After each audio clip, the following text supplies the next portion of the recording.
हाँ, कल अपन ने इलेक्ट्रॉनिक स्पेक्ट्रोस्कोपी यानी कि पराबैंगनी व दृश्य क्षेत्र की जो स्पेक्ट्रोस्कोपी है, यूवी स्पेक्ट्रोस्कोपी, उसके बियर व लैम्पर्ट नियम के बारे में पढ़ा था। आज हम बात करेंगे इलेक्ट्रॉनिक संक्रमण की। अपन ने कहा था कि जब किसी यौगिक पर पराबैंगनी व दृश्य क्षेत्र की ऊर्जा डाली जाती है तो इलेक्ट्रॉन उत्तेजित होकर उच्च ऊर्जा स्तर में चले जाते हैं, जिसे अपन इलेक्ट्रॉनिक संक्रमण कहते हैं। तो पराबैंगनी व दृश्य क्षेत्र में जो 6 प्रकार के संकरण अपने पास हो सकते हैं।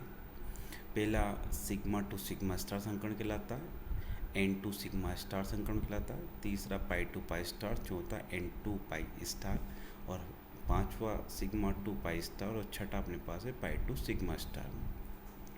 किसी भी यौगिक की बात करें तो यौगिक में अपने पास 3 प्रकार के इलेक्ट्रॉन होते हैं, सिग्मा इलेक्ट्रॉन, पाई इलेक्ट्रॉन और एन इलेक्ट्रॉन। यानी कि ये जो इलेक्ट्रॉन है बॉन्डिंग, एंटी बॉन्डिंग और नॉन बॉन्डिंग 3 प्रकार के इलेक्ट्रॉन होते हैं, जो कि ऊर्जा को ग्रहण करके उच्च ऊर्जा स्तर में चले जाते हैं उनके करस्पॉन्डिंग एंटी बॉन्डिंग ऑर्बिटल्स में। तो ये संकरण अपने पास होता है। पहले बात करें कि ये कुल 6 प्रकार के संकरण हैं। इन 6 प्रकार के संकरण में जो ऊर्जा का आवश्यकता होती है, इसको इस डायग्राम में दर्शाया गया है।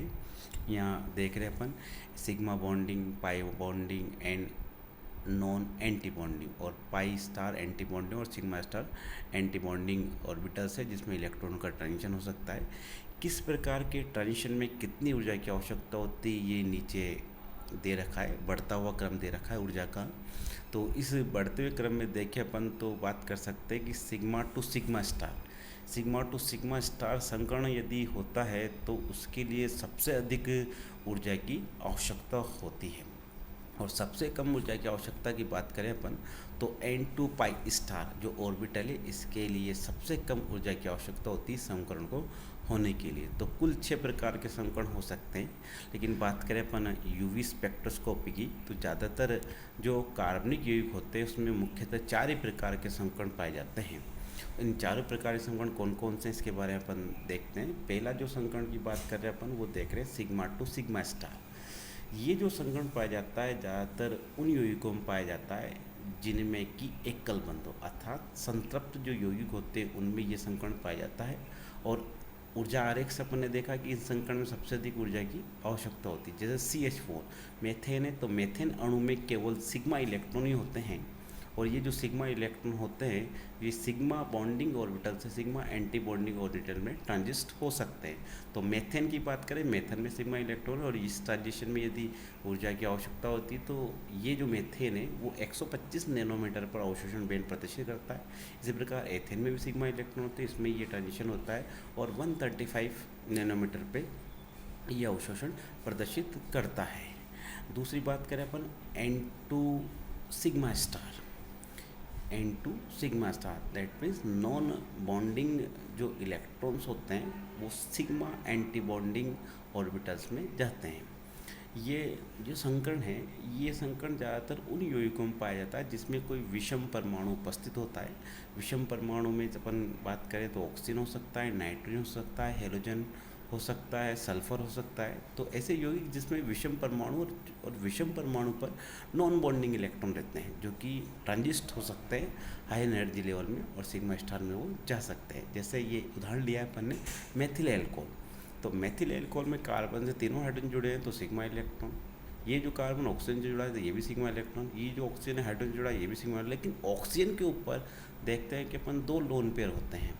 ये जो 2 लोन पेयर है यही सिग्मा, यही अपने पास N इलेक्ट्रॉन है यहाँ पे, और ये इलेक्ट्रॉन जा सकते हैं sigma star anti bonding orbital में। तो मेथिल एल्कोहल में ये संकरण पाया जाता है N2 sigma star. Methyl alcohol में एक ये ऊपर जो पड़ा संकरण वो भी होगा सिग्मा टू सिग्मा स्टार, क्योंकि इसमें सिग्मा इलेक्ट्रॉन ही है। तो 2 संकरण इसमें पॉसिबल है, सिग्मा टू सिग्मा स्टार और N2 पाई स्टार।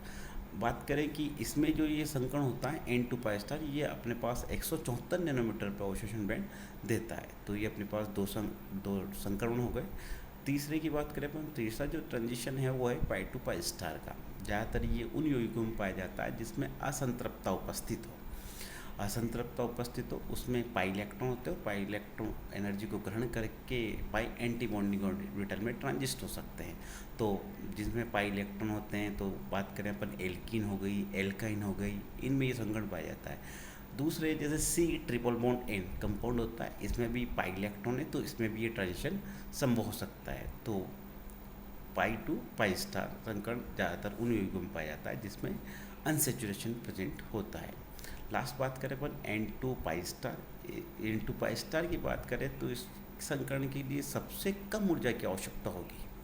सबसे अधिक ऊर्जा की आवश्यकता तो सिग्मा टू सिक्स स्टार में थी, जबकि सबसे कम ऊर्जा की आवश्यकता एन टू पाई स्टार में होती है। और ये किन यौगिकों में पाया जाएगा, तो ये पाया जाएगा जिसमें एन इलेक्ट्रॉन भी हो और पाई इलेक्ट्रॉन भी हो। जैसे कार्बन यौगिक है, कार्बन यौगिक में कार्बन ऑक्सीजन से जुड़ा था डबल बॉन्ड से, दैट मीन्स में पाई इलेक्ट्रॉन है, और ऑक्सीजन पे लोन पेयर भी प्रेजेंट होते हैं, तो ये एन इलेक्ट्रॉन है। तो ये इस प्रकार का ट्रांजिशन इसमें हो सकता है। एक और उदाहरण अपन देख रहे हैं तो C triple bond N. C triple bond N में ट्रिपल बॉन्ड है, दैट मीन्स पाई इलेक्ट्रॉन है, और नाइट्रोजन के पास लोन पेयर होता है, तो इसमें भी इस प्रकार का संकरण हो सकता है। तो ये अपने पास मेन ऑर्गेनिक में 4 प्रकार के संकरण पाए जाते हैं, और टोटल जो संकरण हो सकते हैं वो 6 प्रकार के हो सकते हैं। इन संकरण का इसमें अपन देख रहे हैं कि मैंने लिखा है कि sigma to sigma star, N to pi star और पाई टू सिग्मा स्टार जो होता है 125 नैनोमीटर क्षेत्र में अवशोषण बैंड दर्शाता है। इस प्रकार सबसे महत्वपूर्ण जो संकरण अपने पास है पाई टू पाई स्टार है। तो एक बात है कि जिस संकरण के लिए अधिक ऊर्जा की आवश्यकता होती है वो कम तरंगदैर्ध्य क्षेत्र में पाया जाता है।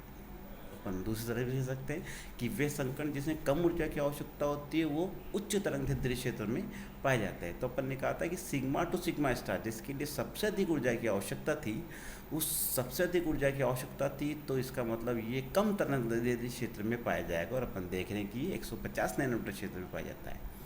बात की थी अपन ने सबसे कम ऊर्जा की आवश्यकता बात करें तो एन टू पाई स्टार में थी, और एन टू पाई स्टार सबसे कम ऊर्जा की आवश्यकता थी, इस कारण ये अधिक तरंगदैर्ध्य यानी कि 200 से 400 नैनोमीटर क्षेत्र में ये पाया जाता है। तो ये आज अपने पास संकरण है, इसके बाद अपन कल आगे इससे पढ़ेंगे। Thank you.